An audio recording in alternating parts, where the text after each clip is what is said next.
Hello everyone, can you hear me? Great, so thanks everyone for joining. That's exactly 6 o'clock now on October the 27th, 2022. And it gave me great pleasure to be hosting the latest installment of the HTD 100 Centenary Seminar Series, celebrating 100 years of the Hospital for Tropical Diseases. And I'm delighted to say that today's session is on fungal infection, my favorite topic. So I'm just going to share my opening presentation with you, which will hopefully work.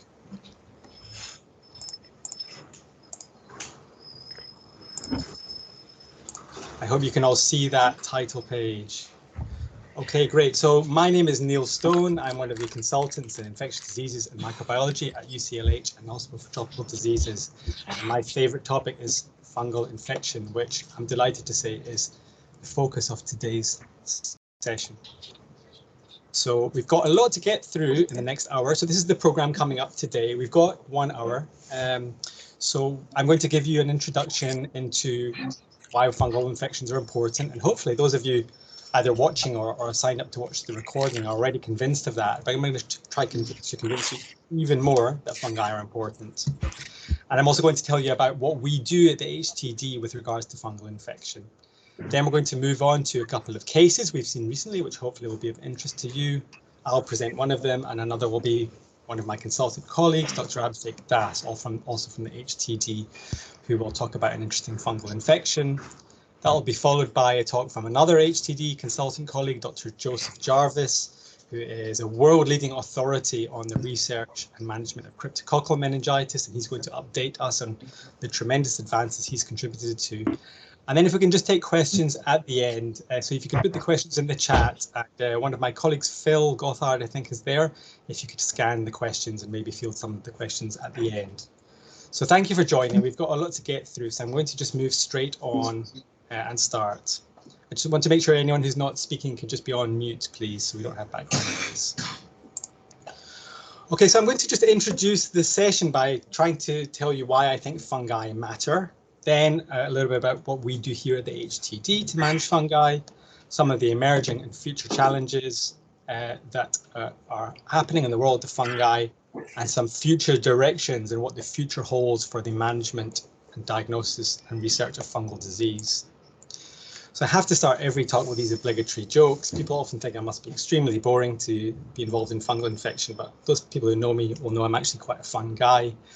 But of course, not only for men, we're open to everyone, so you could be a fungal too. And we're always on the lookout for budding mycologists. And I think it's probably a good thing that most people are muted, so I don't hear the groans coming across cyberspace. My ear holes aren't working. So fungi do matter. And actually, those of you who are looking for some, sorry, can I just ask anyone not speaking to go on mute, please? Got quite a lot of background noise. Thank you very much. If you've got some spare time in the evenings, I'm sure you've all got loads of spare time, have a look at this book by Merlin Sheldrake. It was an unexpected hit in Tangled Life, and it's actually been adapted into a Radio 4 series about how fungi affect every part of our planet. And actually, I've spoken to him about this and about how he's managed to get people interested in fungi who otherwise wouldn't be. So we can't live without fungi. They're all around us. We may not think about it, but if you stop to think what fungi do to our world, some of our favorite and most expensive and most essential foods, whether it's bread or truffles or blue cheese or alcohol, cannot be done without fungi. Fungi have changed the course of history. This is Pope Clement, who was assassinated by a poison fungus in the 15th century. And of course, in our field of infectious diseases, what would we do without antibiotics, which of course come from fungi? So they're critically important. You might also not be aware that the world's largest organism is not the blue whale, but it's a fungus. This is R. malaria, which is in central Oregon. You can see this orange stuff here on the ground. That's the mycelial network of a single organism, which extends over many kilometers.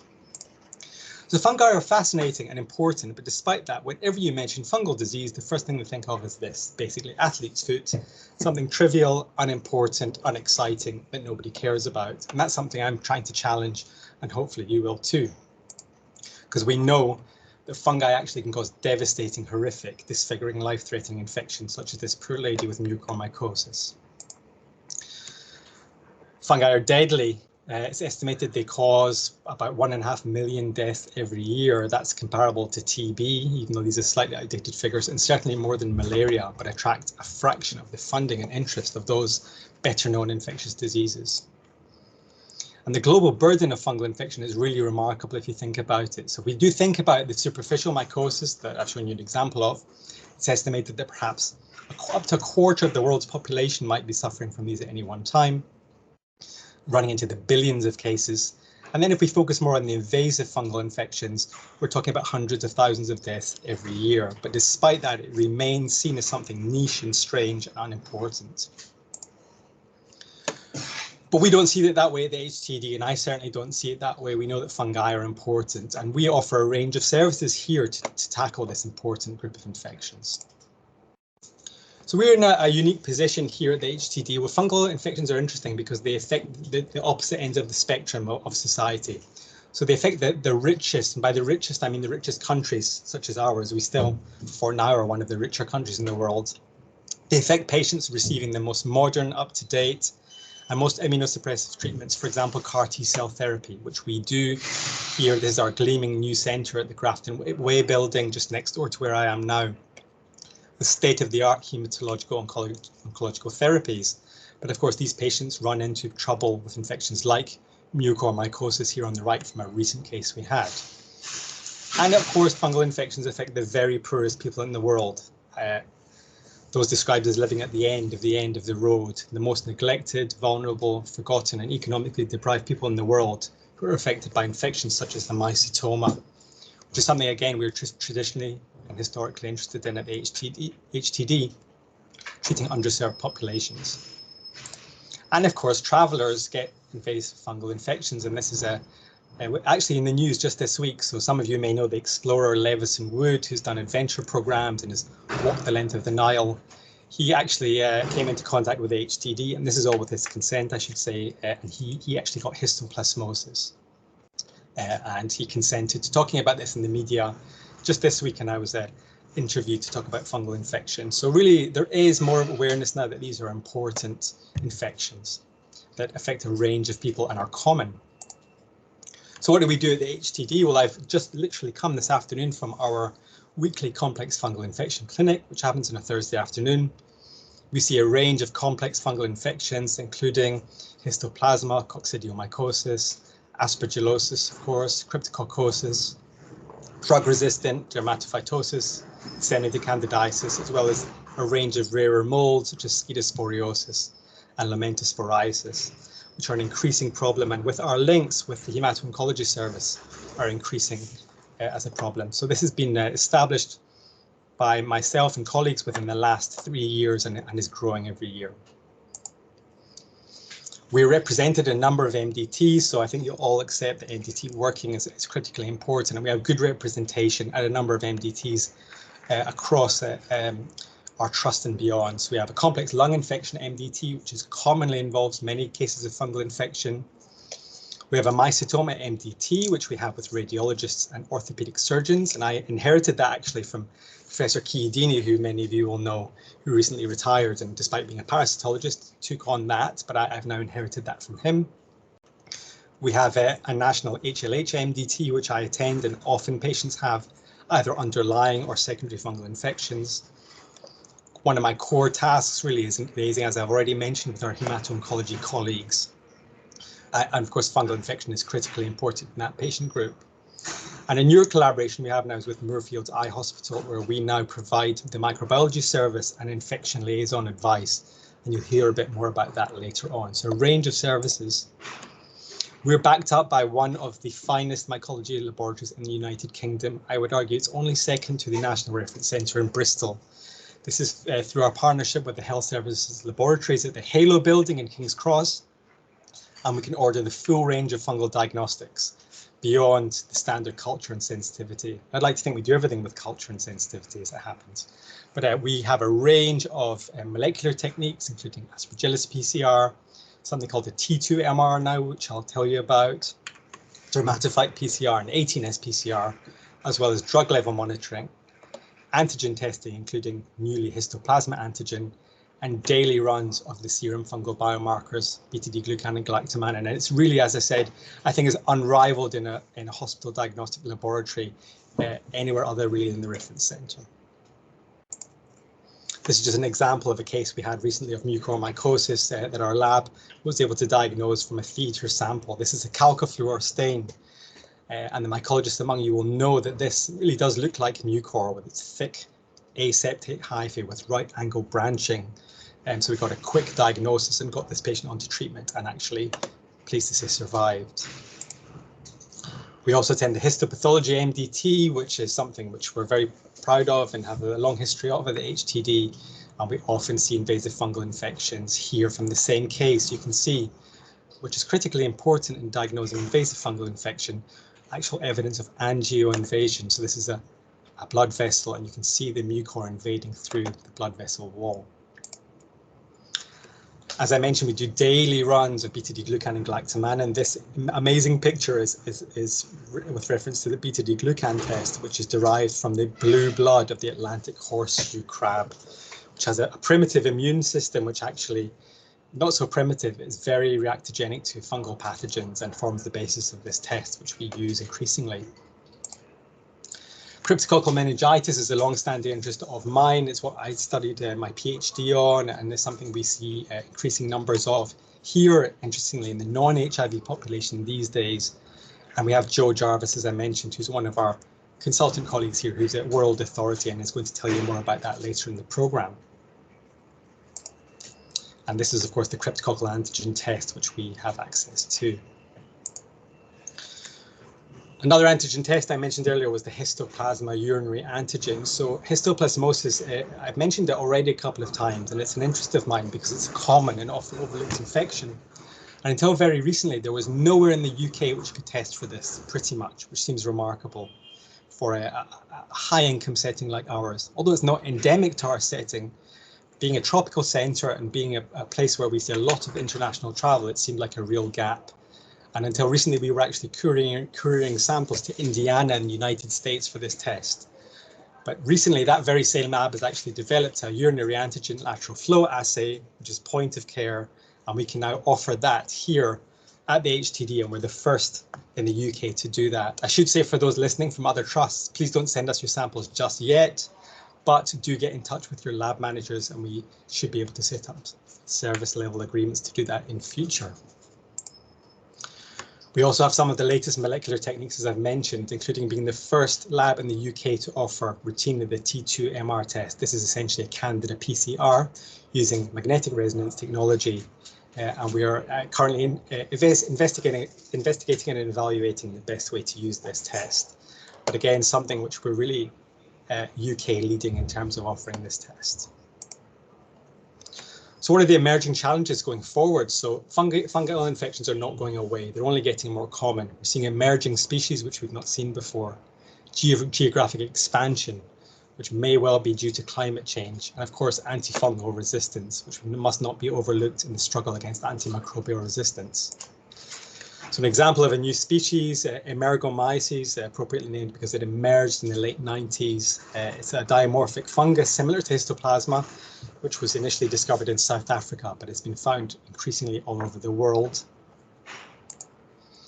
Well-known fungal pathogens such as histoplasma are increasing in range. So if you can see these purple hotspots is where we find histoplasma, but notably look up here in the northwest, creeping into Canada, which was until recently thought to be too cold to support histoplasma. And there is a theory that climate change is expanding the range of these pathogens, so that's not going to go away as a problem. Antifungal resistance is, of course, critical, and I hope everyone listening has heard about Candida auris, which is the first fungal superbug. Multi-resistant Candida often has no treatment options or very limited treatment options, and is certainly shut down intensive care units, not only in the UK, but around the world. There's an interesting theory about Candida auris, again related to climate change. This is taken from a paper in Science, actually, with a hypothesis that Candida auris was a plant saprophyte which gained thermotolerance with increasing temperatures, and then was transported by birds in their feces into a rural environment, infected people who then migrated into urban areas where we're seeing outbreaks today. Of course, we've had the COVID pandemic, and I can't fail to mention that. We've had an explosion of fungal cases post-COVID, including Kappa, which is COVID-associated pulmonary aspergillosis. This was a case we had in our ICU, and this is Aspergillus tracheobronchitis post-COVID. And you may have heard about the black mold epidemic, which is actually mucormycosis in India post their COVID epidemic there, leading to entire mucormycosis wards being opened, such as here in Chennai in South India, which would have been unheard of until recently. We're also left with very limited numbers of treatments, so I think it's fairly sad that the entire history of medical mycology and antifungal drugs can be on this single slide. As you can see, it's really been a snail's pace of drug development. We most often use amphotericin B, which we've been using for half a century, but fortunately that is now changing, and we have a host of new antifungal drugs just about to come through into clinical use, variously in phase 2 and 3 trials, and have unpronounceable names like Ibrexafunga and Fosmannic Epix, and I can say them because I've been practicing saying them for a long time. Despite all of that, still we have a pitiful amount of research funding coming into fungal disease. Here's cryptococcal meningitis as compared to TB, malaria, diarrheal diseases in terms of investment funding in US dollars, and it's just a minuscule fraction, so still struggling to attract the funding and attention needed to these diseases. You also may remember in 2017, the WHO published a list of priority pathogens which needed to be tackled in terms of antimicrobial resistance, and just failed to mention a single fungus in there, which was a historical mistake, which I'm pleased to see has now been corrected literally this week. Sorry, there's some background noise. If everyone can mute, thank you. Just literally this week, the WHO finally published a fungal priority pathogen list, having realized this crucial error they made in 2017, missing out fungi from the battle against AMR. And we have a critical group, high importance and medium importance group, Cryptococcus neoformans in the critical group, I'm pleased to say, as well as Candida auris, and the most common fungal pathogens we see, Aspergillus fumigatus and Candida albicans. And we hope this is going to be a launch pad really to further interest in research. And it's got quite a lot of media coverage this week, as well as our TV Explorer who got histo. We also had a lot of coverage about the WHO finally tackling this problem. So there is a groundswell now that people are cottoning on to this idea that this is important. What are we doing about it here at the HTD? What's the future? So we want to look at this from every angle, really. Clinical research, molecular investigation and diagnostics. We want to expand that. We've got an interesting social science angle now in collaboration with colleagues at the London School, and every expansion of our clinical service. So with clinical research, we have our data science fellow now who's here with us for a year and I think is on the call, Hamish, looking at the data of our fungal infections in our immunocompromised cohort. We're planning to be sites for phase 2 and 3 drug trials of some of the new drugs I mentioned earlier. Molecular investigation, which we are trying to get into routine use, such as looking at azole resistance using whole genome sequencing of Aspergillus in the clinical lab. Social science and anthropology I've mentioned. An expansion of clinical service, we're always looking to increase collaboration, not just locally, but regionally as well. So lots happening in the future. So I hope the HTD will be a home for fungi for years to come. One thing to mention as well is we've also started up what's called BritMIC, which I'm involved in, which is the British Transplant ID, Mycology and Infection in the Immune Compromised Network, founded by myself and other colleagues in London, but open to infection clinicians across the UK who are interested in these kind of infections. And please do contact me for further information if you've not heard about it. So that's the end of my whistle-stop introduction, and I hope I've convinced you that fungi matter and are important.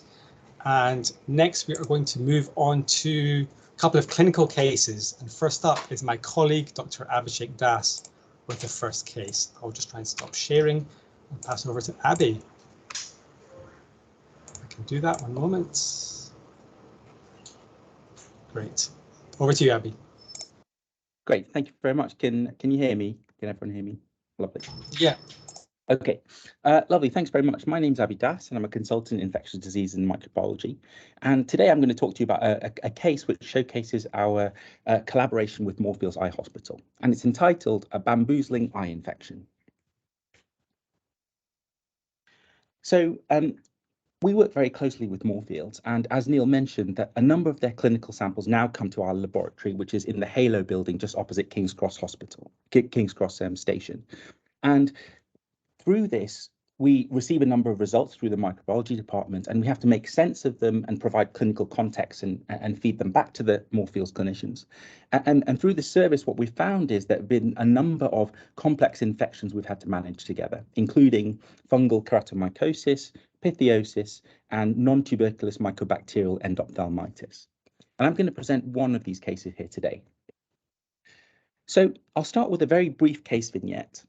But really, I'm going to present it for the point of view of the infection specialist, and I'll tell you what I mean by that in a second. So the scenario is, this is a case of a 60-year-old lady who's previously fit and well, no diabetes, no immune compromise, who sustained a right fungal keratitis after an unfortunate traumatic injury to her right eye whilst abroad. More details to follow in a second. This happened in November of last year, but then she came back to the UK in mid-February and was first seen by Moorfields Eye Hospital. The home clinical team over there assessed her at the time she presented, did the history and examination, investigations and management, and then they'd sent some specimens to the lab.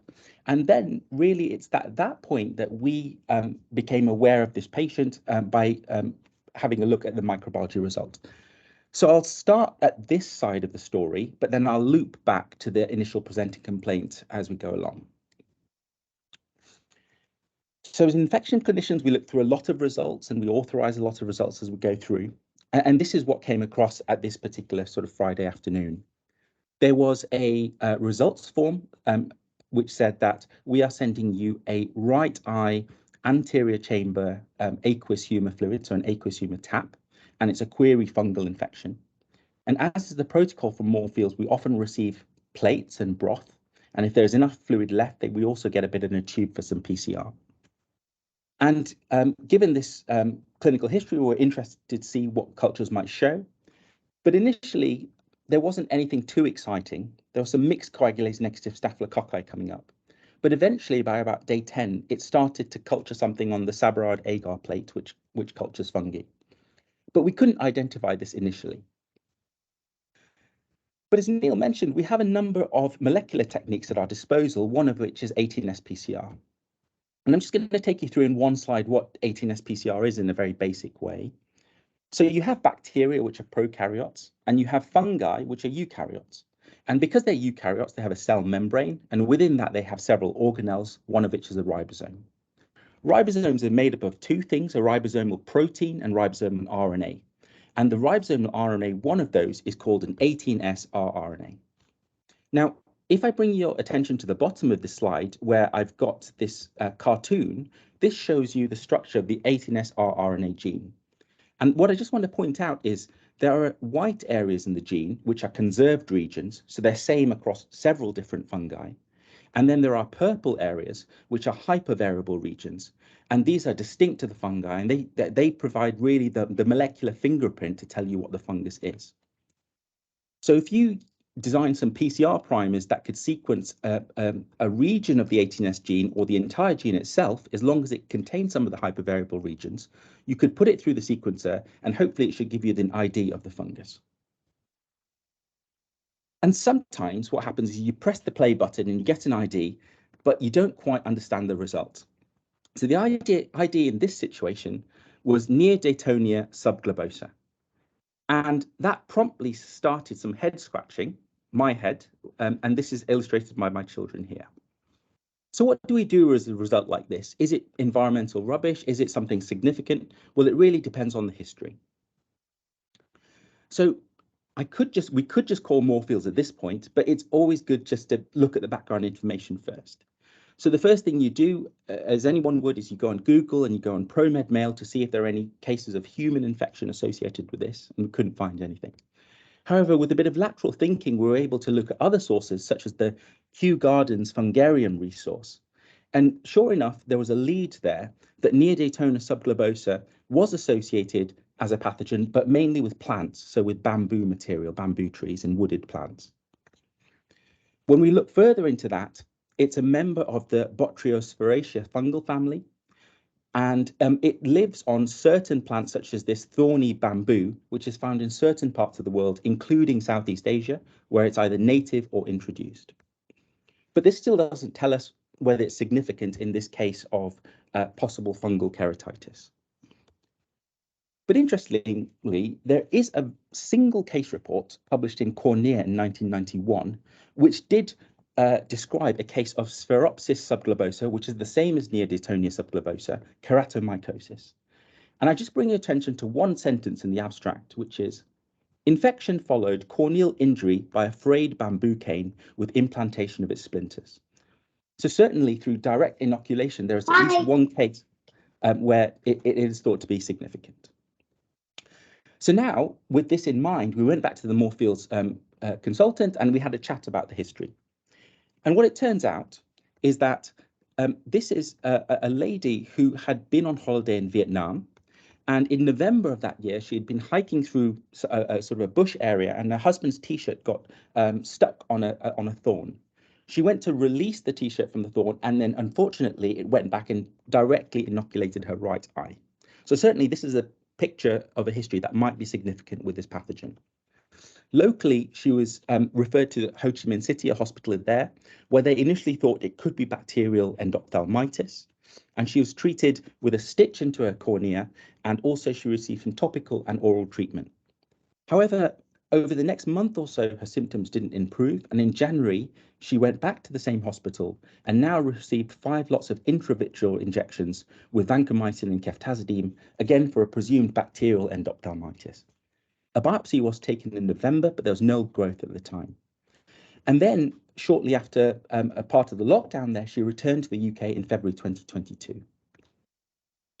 On returning, she came to see our colleagues at Moorfields Eye Hospital, and straight away they had a high suspicion of possible fungal infection.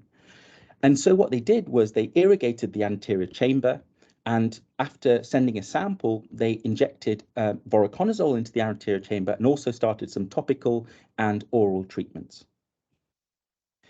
As I mentioned, they sent off these samples through which we identified the Neodytonia species.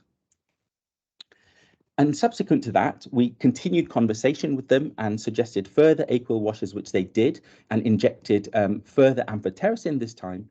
And given that we have such a close linkage with them, we also saw them in our HTD clinic, Hospital for Tropical Diseases clinic, to monitor the voriconazole levels, liver function, etc. So this patient was followed up for another few months over April and June, and we required monitoring of the voriconazole, had to increase the dose, and eventually we stopped the voriconazole by the end of July. So what this case really highlighted was a very clear benefit of a very close linkage between Moorfields colleagues, our laboratory, and also our infection service. And the reason we were able to get a diagnosis was first and foremostly because our colleagues at Moorfields had a very high clinical suspicion, but also we have the molecular diagnostic tools which facilitated this diagnosis and the focused therapy thereafter.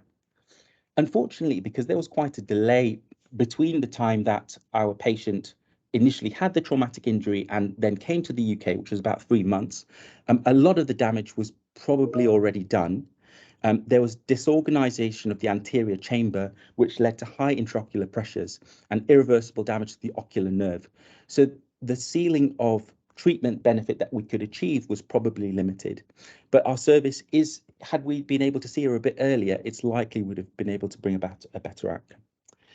And I'll leave you with that. Thank you very much.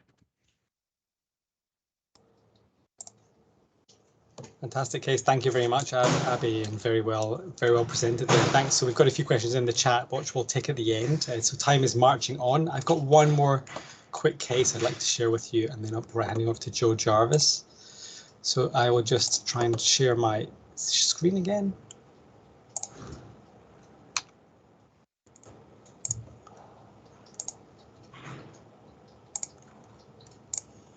Oops, let me go back 1 second.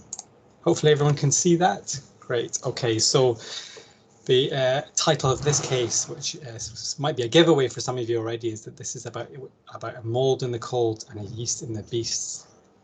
So this is a case which came through to our fungal clinic, which I've told you about in the introduction, so I'll get straight to it. So this is an 81-year-old man who was raised for most of his early life in rural Bangladesh, in an area near Sylhet in the north of Bangladesh, but he hadn't been back for several years. He last visited his family there about 8 years ago, although initially he'd gone back frequently.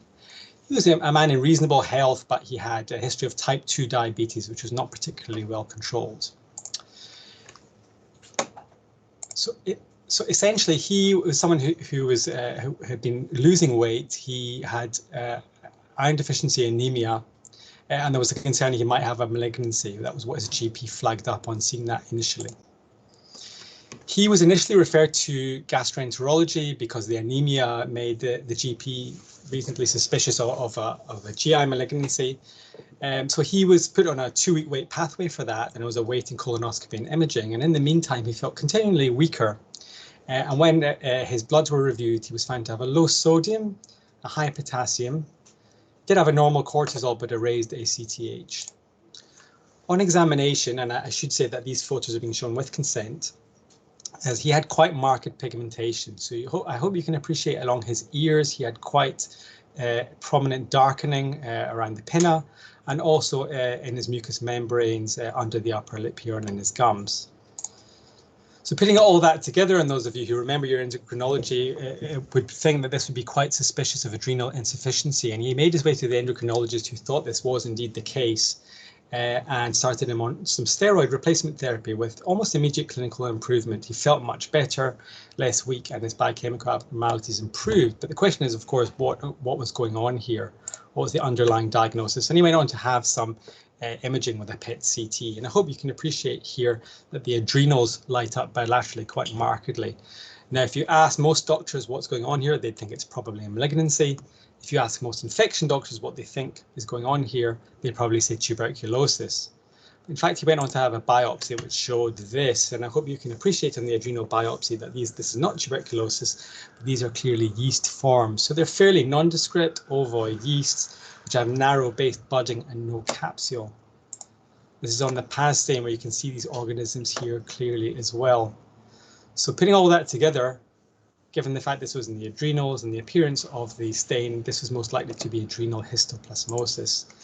So how could we go about confirming that diagnosis? So I've already mentioned earlier in the talk that we have very, very poor diagnostics for histoplasma in this country. And until recent times, we would be having to send off histoplasma serology to a reference lab and not get a result back for many weeks, or be couriering antigen tests off to Indiana in the United States, which is something which was actually reasonably doable in a reasonable time frame, but of course is inexpensive and not particularly efficient. But fortunately, as I mentioned, we had just introduced our histoplasma urinary antigen lateral flow assay, and he was actually one of our first patients we were able to diagnose histoplasma on. This was a urine test done almost at the bedside, and I hope you can appreciate there the negative control at the bottom and the patient sample on the top with 2 lines, as you'll be familiar with from pregnancy tests and COVID lateral flows amongst many other things. So normally for a disseminated disease of histoplasmosis, we would go for amphotericin in severe cases, or localized or pulmonary disease, itraconazole. He was actually very well, and he actually didn't want to have any amphotericin, but was feeling very well in himself. So he was treated with itraconazole, which he initially did very well on with a good response, but actually developed leg swelling, which is a very common side effect of itraconazole, and was switched over to second-line therapy with posaconazole, which he's currently on and doing very well with. So just a reminder about histoplasmosis, it's one of the dimorphic fungi. So the title of my talk was that it's a mold in the cold and the yeast in the beast. So these are shape-shifting fungi. We normally think of fungi as either molds such as Aspergillus or yeast such as Candida and Cryptococcus, but these of course can be both. So out in the cold, or not really in the cold, but colder than the human body in the environment, these are the mold form, whereas in patient samples and biopsies like the one I've shown you, these are yeasts. So this is histoplasmosis. These are the conidia of the mold form. If you were to look at these under the microscope, they've got these very distinctive conidia, which look like World War I mines depth charges. And here are the yeast forms, which I've shown you in a clinical sample So really quite distinct forms, and it's part of their pathogenesis and their virulence factor that they're able to adapt both in the environment and in the human host. This histoplasmosis was actually first described, really, I guess, in the Western literature back in 1906 in JAMA. It used to be called Darling's disease after Samuel Darling, who was a US Army physician who found a case in someone who was working in the Panama Canal and the construction there in 1905. And he actually thought it was a parasite at the time rather than a fungus. So traditionally, it's been associated with bat caves, and there have been reports of groups of people going caving where there have been a lot of bats and catching histoplasma. And I have to say, I'd never actually seen a case of someone who'd been in contact with bats. It seemed like something which only seems to happen in textbooks, but not really in real life, until very recently, where I had someone who'd been going through these sinkholes, which are called cenotes, which are sinkholes filled with water, which are common in the Yucatan Peninsula of Mexico, which some of you may have been lucky to explore, and I never have. But they have a lot of bats, and they have a lot of histoplasmosis in them. And as I mentioned in my introduction, the television explorer Levison Wood was in the news this week, telling everyone that he had actually been in the cenote and had inhaled histoplasma and actually got very sick with it. And it took a long time for the diagnosis to be made because really of a lack of awareness of this diagnosis. And I was happy to be involved in some of the media communication surrounding that this week. And hopefully it will help to some extent raise the profile of this overlooked yet common infection, certainly in parts of the world where it's endemic. So where is it endemic? So really, as I've shown you this already as well, so these are the hotspots of histoplasma. People working in the Mississippi and the Ohio River valleys will be very familiar with this disease, as will those who work in Central and South America. Parts of the Indian subcontinent, so Bangladesh I've mentioned, as with our case I've shown you. And there is a lot of it in sub-Saharan Africa, but how much we don't really know. So it's been critically underdiagnosed in the African continent. So really there was a review a few years ago by a colleague of mine, Rita Oladele in Lagos, just going through the literature of reports of Histoplasma capsulatum, the disseminated form in particular, in the African continent. And they're really very few. And I'm sure that's because of a lack of diagnostics. So if you can imagine that we are one of the highest income countries in the world, for the time being anyway, and we, until very recently, had to send out our samples to the United States, availability of diagnosis across most of the African continent is non-existent. So there have only ever been 12 cases reported, for example, from Ghana. Now, me personally, since doing this job, I've seen 4 Ghanaian patients in London with histoplasmosis. So either I've, by chance, seen a third of the cases ever to occur there, but of course that's not going to be the case. It's almost certainly because of gross underdiagnosis in that part of the world. And I'm working with colleagues in West Africa to address this. And the advent of this lateral flow assay is set to revolutionize the diagnosis of histoplasma in low resource settings. Because really it is difficult to diagnose. So to culture it is very slow. It can take up to 3 weeks. You need containment level 3 facilities. There are other tests which may be helpful. So I've mentioned already today the beta-D-glucan and the galactomannan test, and they can be positive, although not always. Serology is often less useful in disseminated cases, particularly in the immune compromised, and certainly in the UK, we often don't get a result for many weeks, and it's often equivocal and hard to interpret. So really the antigen testing is key. And this is from an old slide where it says not even available in the UK. That's no longer the case, as I've shown you. And unsurprisingly, it's often mistaken for TB. And it's almost certain that many cases of, in inverted commas, culture negative TB in places like Ghana, which are given TB therapy and to die and go down in the statistics as TB death, may actually be histoplasma. That's what it looks like on the plate. It's a fluffy mold, essentially. And here's the example. There are 3 companies actually now doing this lateral flow antigen test. So it's going to become more widely available in due course. So that's all I've got to say about that case, really just to highlight the diagnostic challenges, which are hopefully now improving. And next, I'm going to hand over to something quite different, which is a subject close to my heart, which is cryptococcosis, and a colleague of ours from here at the HTD, Joe Jarvis, who's going to tell us about the incredible work he's done with Cryptococcus over the last few years. So if I stop sharing, and hopefully we've got Joe there. Oh, you're on mute, Joe. Hi, everyone. Can you hear Great. me? Yes, indeed, Joe. Welcome. Brilliant. Thank you. So I'll try and share my screen.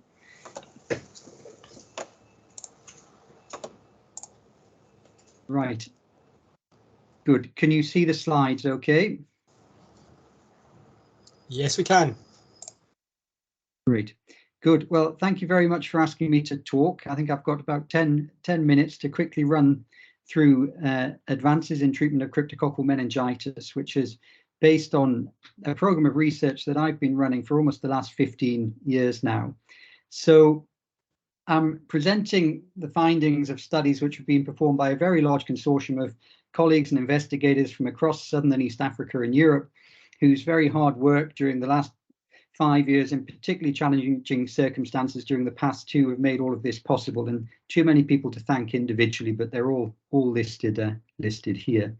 So I'll briefly talk about the epidemiology of HIV-associated cryptococcal meningitis, and then I'll focus on treatments, talking a bit about current treatment outcomes, and then the findings from some recent trials with a focus on new short course treatments, and finish with a few of the challenges and opportunities that this work has led on to.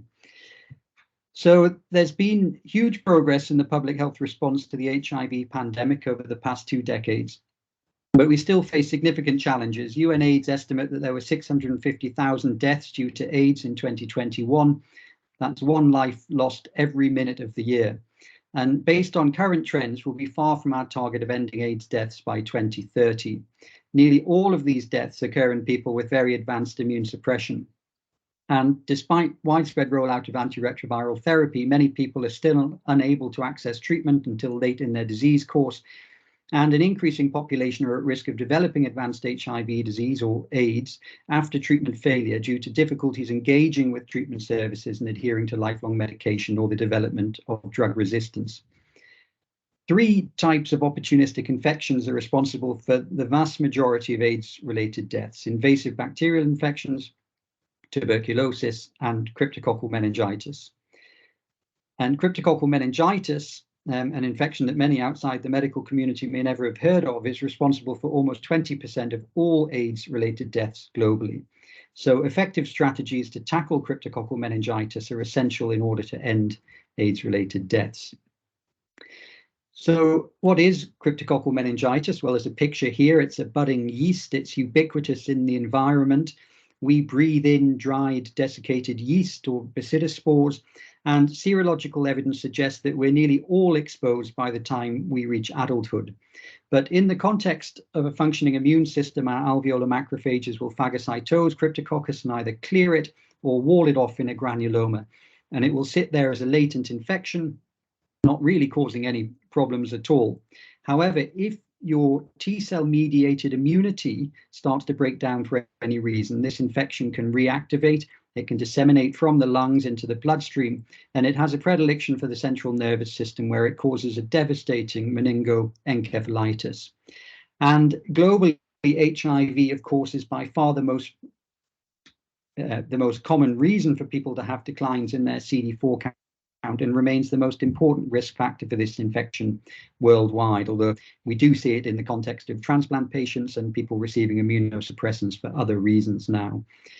I first started working on cryptococcal meningitis in 2006, which was shortly after I completed my DTM&H and first came in contact with colleagues at the Hospital for Tropical Diseases.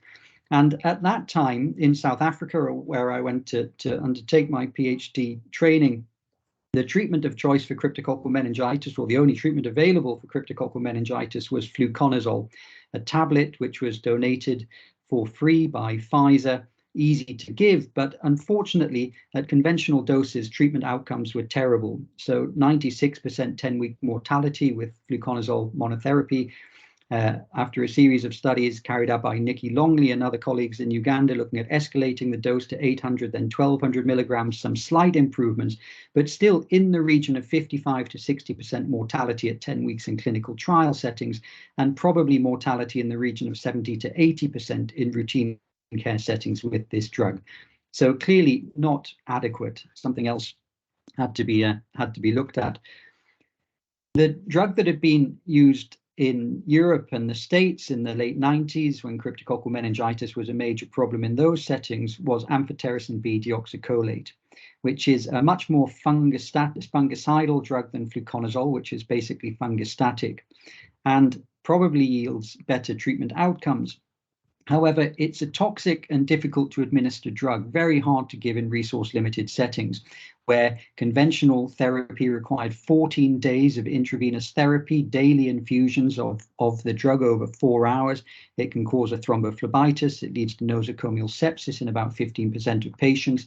It can cause severe infusion reactions, anemia, with an average drop of about 2.3 grams per deciliter over 14 days of treatment, a major problem in settings where people are often very anemic when they present to care. It can cause renal impairment and potassium and magnesium wasting.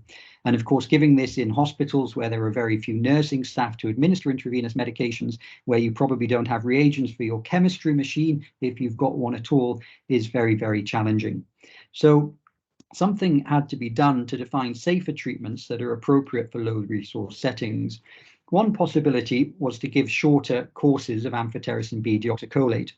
The panels on the right here are data from a rabbit model showing that just 3 doses of amphotericin B are as effective at clearing Cryptococcus from the CSF as 14 days. Loads at 14 days. And abbreviated amphotericin B deoxycholate regimens have now been tested in the ACTA trial led by Tom Harrison from St. George's and colleagues. And this is the headline result from the ACTA trial. I'll just spend a second or two talking you through this because it was a relatively complex trial.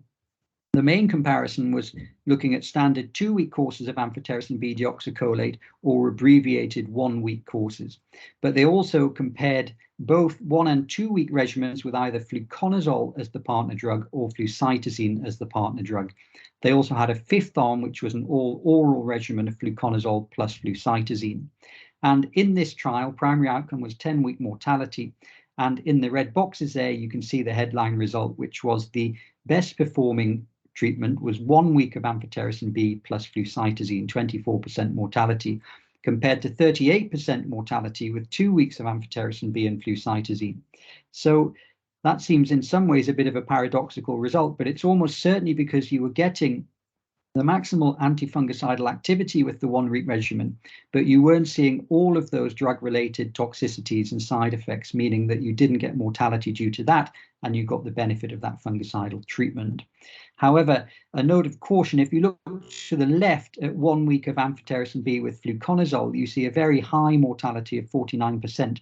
So it seems from this that if you want to abbreviate your amphotericin B deoxycholate course, from 2 weeks to 1 week, it has to be with a very fungicidal second agent such as flucytosine. Fluconazole is not adequate.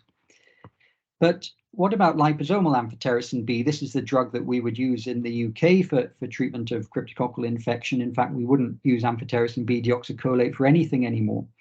The liposomal formulation is much less nephrotoxic, meaning very high doses can be given safely. It's got excellent tissue penetration, a long tissue half-life.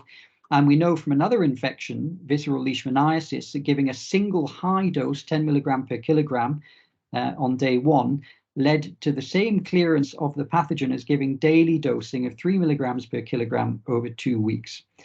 In cryptococcal meningitis, its use had previously been limited by cost, but if we could give a similar short course and advocate for reduced pricing, it could be a cost-effective option. So again, there was a need to define the most effective and cost-effective schedules. As with amphotericin B deoxycholate, we had some good animal model data. This is mouse model data now showing that treatment should be possible with a single high dose. The red level shows plasma levels in mice, the black brain level after a single high dose of liposomal ampho in mice. And you can see that the brain levels increase rapidly after that single dose, and they hang around for a long, long time with a very long half-life.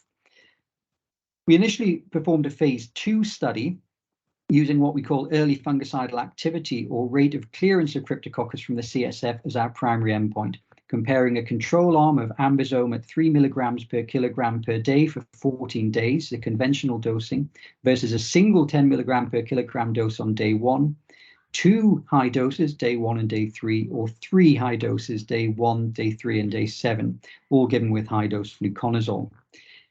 And looking at our primary endpoint here, it was a non-inferiority trial. We wanted to show that clearance was non-inferior to control with these very short doses. That's the non-inferiority plot there, showing the point estimate with 95% confidence intervals for the difference in clearance between single dose and control at the bottom, 2 doses and control in the middle, and 3 doses versus control at the top. And you can see that all 3 short course high dose ambisome arms were non-inferior to control. In fact, the point estimates for all of them suggested slightly faster clearance with the high bolus dosing compared to conventional dosing. And there was no suggestion of any dose response. It didn't look like adding 1 or 2 additional doses actually led to any faster clearance compared to that initial 10 mg per kg dose. So that formed the background to our phase 3 Ambition CM trial. We had the phase 2 study demonstrating that the single high dose was non-inferior to 14 daily doses. We also had the ACTA data suggesting that you could give short courses of amphotericin B-deoxycholate safely with flucytosine. So on that basis, we designed an experimental regimen based on the single 10 milligram per kilogram dose, as in our phase 2 trial. But given the ACTA data showing the importance of flucytosine, we added fluconazole and flucytosine to that regimen. And we compared that single dose regimen to the then WHO recommended first line, which was the ACTA regimen of 1 week of amphotericin B-deoxycholate and flucytosine, followed by fluconazole. Our primary endpoint in this trial was all-cause mortality at 10 weeks. We recruited 844 participants across sites in Uganda, Malawi, Zimbabwe, Botswana, and South Africa, and follow-up was completed in June of 2021. And these are the headline results. Again, it was a non-inferiority trial this time with a mortality endpoint. And mortality was actually lower in the single high-dose arm, 24.8%, compared to 28.7% in the control arm. It easily met our non-inferiority criteria. And in fact, in adjusted analysis, there was a suggestion that the short course high dose treatment may in fact be superior. And it was significantly less toxic. We had significantly fewer adverse effects. And also in qualitative work we did with providers and patients, they all much preferred the single dose regimen, unsurprisingly for ease of use compared to the standard treatment. Just to highlight a bit about the side effect profile, this is looking at anemia. In the ambisome arm, 13% of individuals developed a grade 3 or 4 anemia compared to over 40% in the control arm. So really a major difference in terms of safety and tolerability. These results, when we first presented them at the HIV conference in 2021, generated substantial interest and excitement within the HIV research community and beyond. And after initial presentation, the findings were picked up by numerous news outlets. MSF issued this press statement highlighting the importance of the trial results, but highlighting that for this to be useful, of course, we had to ensure that people would actually have access to the drug ambisome and that it would be affordable. And Gilead, the company that make ambisome, put out a press statement in response to that, stating that they were committing to not-for-profit pricing for ambisome for cryptococcal meningitis. So very promising, although we have to hold them to that. And this trial's had a very rapid pathway to global impact. So we published our final results in March of this year. And just 3.5 weeks later, the World Health Organization released updated international guidelines incorporating the single high-dose regimen as their recommended treatment for cryptococcal meningitis globally. And I think even more importantly than that, we know that people living with HIV affected by cryptococcal meningitis have already been receiving the new treatment in routine care in Botswana, Eswatini, Malawi, Zimbabwe, and other countries.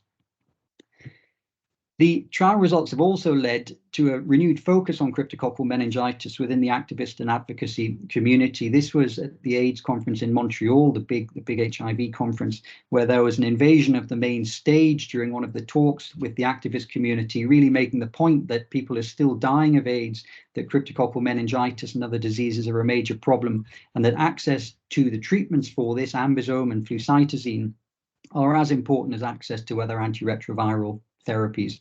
And this does still remain a major challenge. Unfortunately, we're doing a lot of work to try and stimulate access to these products and get generic manufacturers to make the flucytosine. We're having some success, but there's still a lot of work to do. So I'll just conclude there with saying that cryptococcal meningitis remains the commonest cause of adult meningitis in East, Central and Southern Africa, despite expanded access to ART. That single high-dose ambisome given with flucytosine and fluconazole was non-inferior to the current WHO, or what was the current WHO recommended standard of care for HIV-associated cryptococcal meningitis. This new regimen offers a practical, easier to administer and better tolerated treatment for HIV-associated crypto in Africa. And there's an urgent need to broaden access to ambisome and flucytosine. So thank you very much for listening, and very happy to take any questions. Thank you so much, Joe. That was fantastic. And I think I know that the amount of work which has gone into that is tremendous, and it's really had a major impact on clinical care. And I think not many people can say in their lives that they've led practice-changing trials, but you've certainly done that, which is tremendous. And I think also just this week with the WHO putting Cryptococcus neoformans in the critical section of their fungal priority pathogens is only going to be a boost for cryptococcal research. So thank you so much. And that's come to the end of our talk. So we've got a few minutes left for some questions. I think we've rattled through a lot in just under an hour. Phil Gothard, I wonder whether you might want to screen through some of the questions or invite some questions to direct to our speakers today. Yeah, absolutely. Very well done, guys. Great to see you all. I have to say, as a clinician, I feel very nervous with fungal infections, partly because we're flying blind so much of the time. I'm going to go in order and take the questions from the chat and start with Abby. And Abby, there's a question from Clive Graham in Cumbria, who's saying, and this may be a question for ophthalmologists potentially, but which is the best chamber to sample for endophthalmitis, the aqueous or the vitreous? I would have to say, Phil, that probably a year ago I wouldn't have had a clue, but I can say, so our guidelines would say vitreous over aqueous if you can. So if you can only get one sample, then prioritize the vitreous. And that's what our Moorfields A&E guidelines would say. But in general, for typical ophthalmitis, we suggest to take both if possible. Okay, thank you. And there's a question from Paul Edelstein, who I think may well be in UPenn in the US. And so Paul's got a question for you, Abby, and then for Neil afterwards. And it's really about sequencing with the phenotype and mold susceptibility, Abby, in your sample. Were you able to determine that?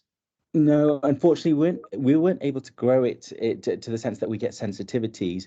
The sequencing is really interesting. I think in terms of, this is probably the first case from a human infection that has been sequenced, but I might have to follow up with you after, Paul. Very interesting question. I'm not sure I have a definitive answer to that. I mean, I think we'll move on to Neil with another question from Paul, who sounds like a tricky customer with two of these taxing questions. So thank you, Paul, for coming up with them. And the question really was, Neil, and I'm going to reframe this, but Paul's question was, why did you bother with the antigen test when you already had tissue? Now, I'm going to phrase this in a different way, which I think is this. Imagine that we didn't have tissue. How specific is this urine antigen test? And the other question might be, how commonly do we get false positives? Is that known yet with these different kits? So I think it's a very good question. I mean, I think in this particular case, yes, we had the histopathology, but I would say that we hadn't managed to grow the histoplasma. It's not that distinctive just looking at the morphology to be sure it's histoplasma. So I think having a kind of point of care test, pretty much in clinic, to confirm it was really, really useful.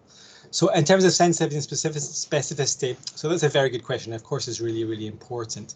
And essentially, these are fairly new, these lateral flow devices. Certainly the reference test we use, which is in this Mirror Vista lab in Indiana, their in-house tests are very sensitive and specific in the high 90s for both. Most of the studies have compared the lateral flow assay against their tests rather than a gold standard, which is hard because that's growing the organism really. So, you know, there is still some work being done on the clinical specificity and sensitivity of this new test, especially in a low endemic setting of like ours. So if we use too much of these, you know, the pretest probability in our setting is not that high unless you pick your right patient group. There are issues with false positives. Certainly you can get cross-reaction with the other dimorphic fungi, such as blastomycosis, which I didn't mention. So that's certainly one issue. And false positive, like any test, it is susceptible to that. So I think, you know, yeah, it's going to be incredibly useful, but I think, you know, like any test, it is going to be subject to some false positives in interpretation. Yeah, no, thanks, Neil. And clearly, with more work, we'll be able to narrow down the place of this diagnostic test alongside those other tests such as the beta-D-glucan and galactomannan. Appreciate that. In the interest of time, and we've only got 2 or 3 minutes left, really, I'm going to move on to Joe. Joe, amazing, obviously, and lots of plaudits for you in the chat.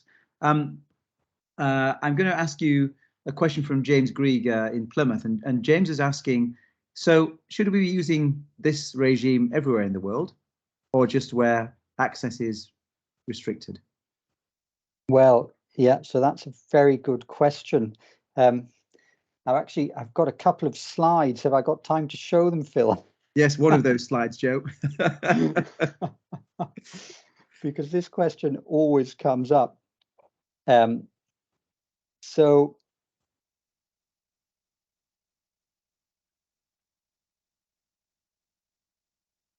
there we go. Can you see that slide now, Phil? Not yet, just the lozenge. Oh, there we go. Okay, great. Hang on. Yep, just click on the slide itself. Yeah, perfect. Over to you. Have you got it? Yeah, so basically the current guidelines in both UK, Europe and the States are for conventionally dosed liposomal amphotericin 3 to 6 milligram per kg per day for 14 days with flucytosine. But actually, we think that patients may be at risk of being left behind in high income settings with these unnecessarily long and toxic 2-week courses. And there have been no randomized trials of that regimen ever performed. They've extrapolated data from amphotericin B-deoxycholate plus flucytosine and substituted in ambisome. So we have actually just published an opinion piece on this in Clinical Infectious Diseases 2 weeks ago or 3 weeks ago now, suggesting that we think that indeed it is applicable to high income settings in terms of antifungal efficacy, in terms of side effects, in terms of acceptability and cost. So in terms of antifungal efficacy, we know that the single high dose regimen is non-inferior and maybe marginally superior to standard dosing of liposomal ampho. In our phase 3 trial, we have no culture positive relapses within the 10 weeks of follow-up and over 400 participants treated. And in the only study that looked at giving ambisome in high income settings for 14 days, you can see the CSF culture negativity rates at day 14 in that trial compared to 76.8% with our single dose ambisome regimen. And of course, our single dose regimen also has significantly fewer side effects and cost implications, convenience implications, and patient provider preferences are all going to be, all of those issues are going to remain the same. So we would strongly argue that yes, this could be used in high income settings in the context of HIV. Sure. Great. Well, our bed manager will be very happy with that recommendation. A linked thing from, I think, Amelia Joseph is how applicable might this be to non-HIV crypto? Any advice on that? So that's a much more difficult question because the pathophysiology in non-HIV associated crypto is very different. So usually they have more intact immune systems. They've got different organism burdens. We know that there's a very marked inflammatory response in those individuals that can be causing a lot of the pathology. And whether we would get the same kind of drug access to the target within inflammatory granulomas and things in those patients as we're seeing in the context of HIV, we just don't know. So in general, no, we wouldn't recommend it outside of the context of HIV at the moment. I think you could justify a trial, but generally guidelines recommend longer courses of treatment even than the 2 weeks for crypto and HIV negative individuals. So we wouldn't extrapolate this to them. Okay, great. Very clear message there, not for non-HIV. This is a bit of a niche question, hopefully with a quick answer from a colleague you and I both know called David Cohen from the Royal Free currently, who's shifted into obstetrics and is asking, what was the advice for pregnant women? Were any of them included in your study? So no, we have not included pregnant women in the study. We would like to, but ethics committees don't really like us doing that. The advice for pregnant women would be to treat them exactly as we treat non-pregnant women. So fluconazole is contraindicated in pregnancy. It's potentially teratogenic. Flucytosine also potentially teratogenic. However, given the fact that your mortality risk due to cryptococcal meningitis if treated with amphotericin alone is probably 50 to 60%, and you get an almost 50% reduction in that mortality risk by adding in those drugs. I think any risk of teratogenicity from those drugs is far outweighed by the benefit of keeping the mother alive. So definitely, if somebody has cryptococcal meningitis, you just give them the best treatment you can. Now, in the context of asymptomatic infection where somebody's got isolated cryptococcal antigenemia, that's a bit different. But again, those individuals have a very high mortality burden, and generally we would suggest that fluconazole outweighs the benefits of fluconazole outweigh the risks in that context. If you're very worried and you have access to it, you can give weekly amphotericin B as secondary prophylaxis rather than fluconazole, but the data for that are limited and it's very difficult to administer.